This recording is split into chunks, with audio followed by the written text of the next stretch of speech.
Hello hi மக்களே, எல்லாத்துக்கும் வணக்கம்.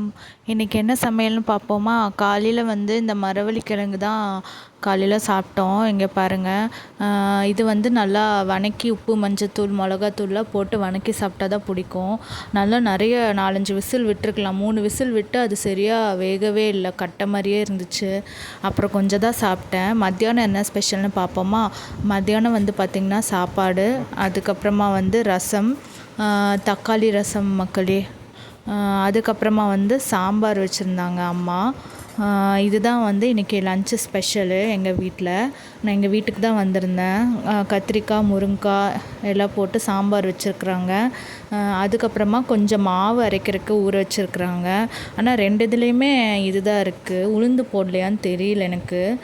கொஞ்சம் மாவு அரைச்சி வச்சிட்டோன்னா 1 வீக் ஃபுல்லாக வந்துடும். அரிசி ஊற வச்சுருக்காங்க. ஈவினிங் அரைச்சிருவாங்க மக்களே. அது 2 இதுலேயுமே அரிசி தான் இருக்குது. நல்லா ஒரு 5 மணி நேரம் 6 மணி நேரம் ஊறுனா நல்லாயிருக்கும். அதனால மாவு அரைக்கிறதுக்கு மாவு வச்சுருக்காங்க, அரிசி ஊற போட்டு வச்சுருக்காங்க.